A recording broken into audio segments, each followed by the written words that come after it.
welcome to Living Your Best Life with Christmas, and I am your host, Christmas Miller. Thank you for joining me here today, live on WebTalk Radio. Each week, we'll explore the spiritual journey of the human experience and how to live your best life.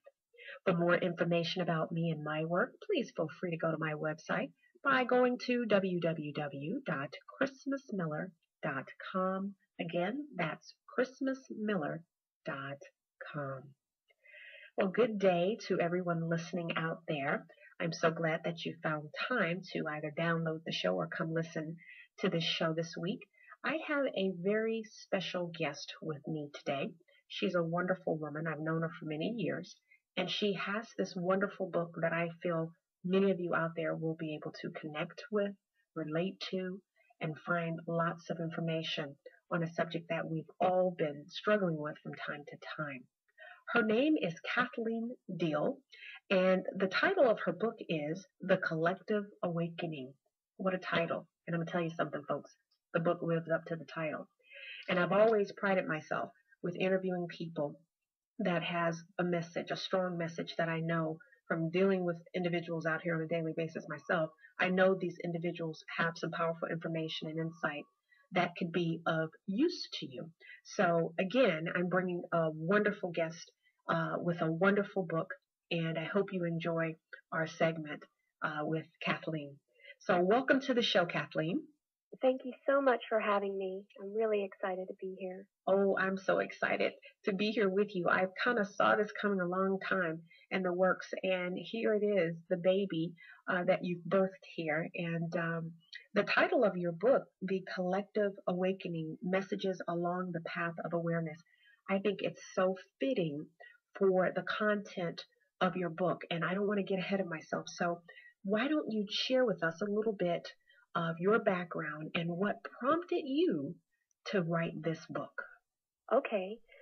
Well, growing up, I was exposed to very strong religious beliefs, and there were certain discrepancies between what I was being told in church and through my religion and in the Bible and what I was feeling inside.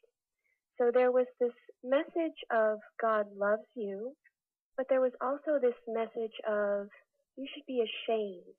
You should fear God, and you're a sinner and you need to be saved, and all of these other messages that just put the fear in me.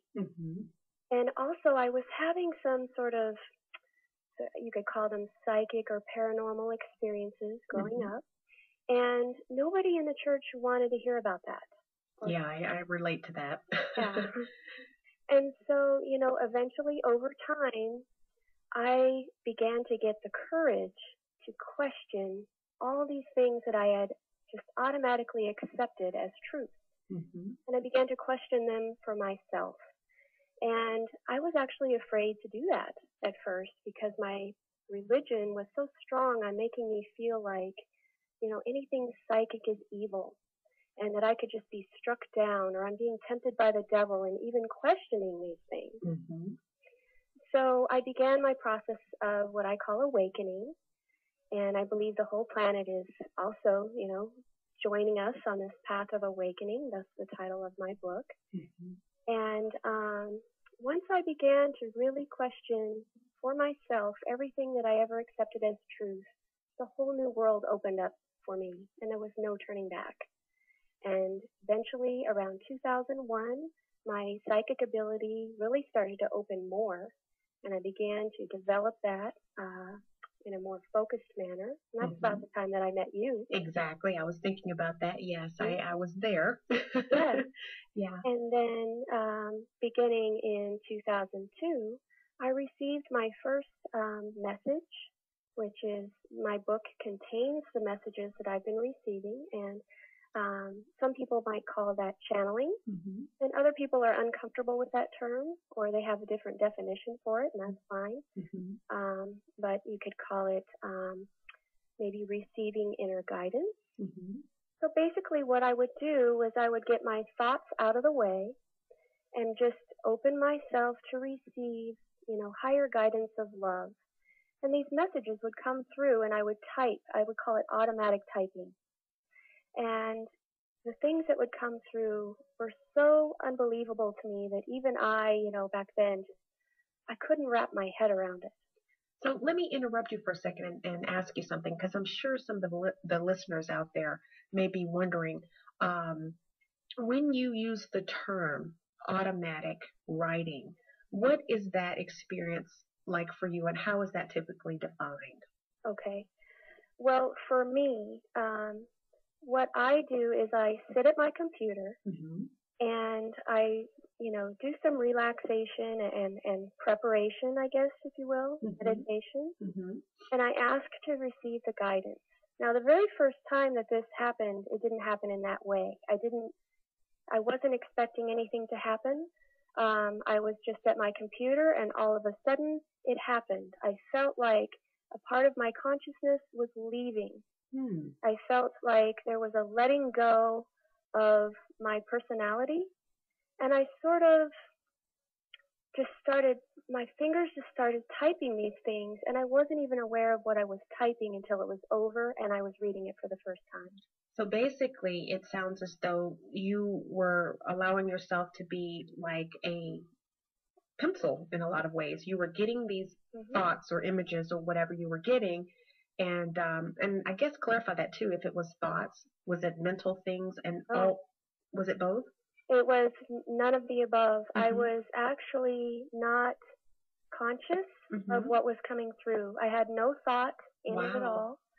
I knew I had a slight awareness that I was sitting at my computer typing, but it was not my thoughts, and it was not anything that I was bringing through on a mental level. Right. And so then that feeling passed, and I looked at the screen, at what I had typed, because I do it through typing, not through like a pencil. Right. Okay. But some people do it through a pencil, through writing, yeah. And I fell to the floor on my knees in tears.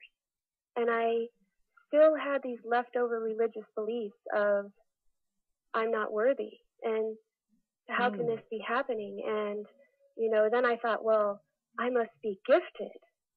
But it's not true. This is something that we all have the ability to do. We all have it, and to a greater or lesser degree, and it can be developed. I am so glad that you've taken the time to explain your experience with this, Kathleen, because there is somebody always listening who may either have similar experiences, or they may be curious as to what the terminology means, or they've heard it around before. And so it's wonderful that you share this experience with us. But I want to go ahead and ask you something else, because I've noticed there's a chapter, and I'm so pro assertiveness when it comes to all of us taking spiritual responsibility for our lives. And there's a chapter in your book, or actually, let me rephrase that. It's not a chapter. There is a message that you have dated from March the 9th of '04. And I want you to share a little bit about this message with us, that you title All Answers Are Within.